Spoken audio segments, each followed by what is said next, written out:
بسم اللہ الرحمن الرحیم، السلام علیکم۔ میں گورنمنٹ شائستہ کے پلیٹ فارم سے آپ کی خدمت میں حاضر ہوں، اور خبر ہے یہ کہ جناب وفاقی کابینہ جو ہے وہ تحریک لبیک پاکستان کو پر پابندی ہٹانے کے حوالے سے آپس میں تقسیم ہو گئی ہے۔ اس تقسیم کا ایسا تو فرق کوئی نہیں پڑتا، ظاہر ہے منظوری ہو گئی ہے، جب اکثریت منظوری دے دیتی ہے تو پھر منظوری ہو جاتی ہے، لیکن یہ تقسیم کیوں ہوئی ہے اور یہ معاملہ کیا ہے اس پر میں آپ سے بات کرتا ہوں۔ لیکن اس سے پہلے میں آپ کو بتاؤں کہ NA-75 جو ہے یعنی ڈسکے کا الیکشن ہو، جو بکسے نہیں سی چوری ہوئے، وہ والا الیکشن، اس الیکشن میں دھند چھا گئی تھی نا، وہ دھند اب ذرا چھٹنی شروع ہو گئی ہے اور چہرے بے نقاب ہونا شروع ہو گئے ہیں۔ جو رپورٹ ہے 133 صفحات کی، اس کے مطابق فرہندہ صاحبہ ہیں ایک افسر جن کو ذمہ دار قرار دیا گیا ہے، اور education deputy district education officer ہیں فرہندہ یاسمین صاحبہ۔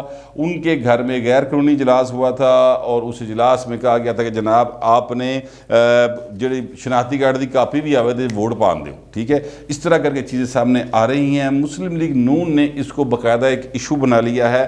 سابق وزیر اعظم شاہد خاقان عباسی صاحب نے آج باقاعدہ طور پر ایک پریس کانفرنس کی ہے، جس میں انہوں نے عدلیہ سے یہ مطالبہ کیا ہے کہ اس کا نوٹس لیں، کیونکہ یہ جو حکومتی سطح کے اوپر باقاعدہ طور پہ کی گئی ہے، یہ بات درست ہے کہ یہ اس میں جو چیزیں سامنے آئی ہیں اس میں ظاہر ہے فردوس عاشق اعوان صاحبہ کا نام تو پہلے دن ہی آ گیا تھا کہ فردوس عاشق اعوان صاحبہ جو ہیں انہوں نے اس میٹنگ میں موجود تھی، اور ان کے کہنے پر یہ سارا کچھ کیا گیا۔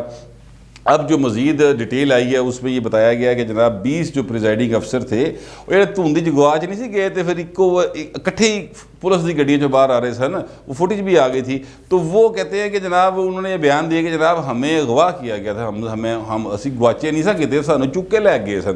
تو اب اس پر ظاہر انکوائری تو ہونی چاہیے، اور انکوائری الیکشن کمیشن نے کی ہے، اور اس پر سزائیں ہونی چاہیے۔ رپورٹ چونکہ سامنے آ گئی ہے، سزائیں ہونا بہت ضروری اس لیے ہے۔ دیکھیں میں آپ سے عرض کروں کہ اگر فرض کرتے ہیں کسی جگہ کے اوپر الیکشن ہو رہا ہے، دو فریق آپس میں الیکشن کنڈکٹ ہو رہا ہے، اور اس میں سے کوئی زور زبردستی نال ووٹ چوری کر لینا ہے یا کوئی نوے ووٹ پا لینا ہے، کوئی اس طرح کا معاملہ ہو، تو اس میں کہا جا سکتا ہے کہ جناب انتظامیہ کی نااہلی ہے، انتظامیہ کی غلطی، انہوں نے کیوں نہیں کنٹرول کیا، الیکشن کمیشن کی نااہلی ہے، وہ کیوں نہیں چیزوں کو سنبھال پائے، اس پہ بات ہو سکتی ہے۔ لیکن جب حکومت باقاعدہ طور پر یعنی بات ثابت ہو جائے، انکوائری میں بات ثابت ہو جائے کہ جناب سرکاری افسر اور ایک اس وقت کی جو معاون خصوصی تھی فردوس عاشق اعوان صاحبہ، جو ہیں اپنا وزیر اعلیٰ پنجاب عثمان بزدار صاحب، ان کی معاون خصوصی باقاعدہ بیٹھ کر اس میٹنگ کے اندر یہ کریں، یہ ساری چیزیں ہوں، تو پھر ایک بڑا مسئلہ بن جاتا ہے۔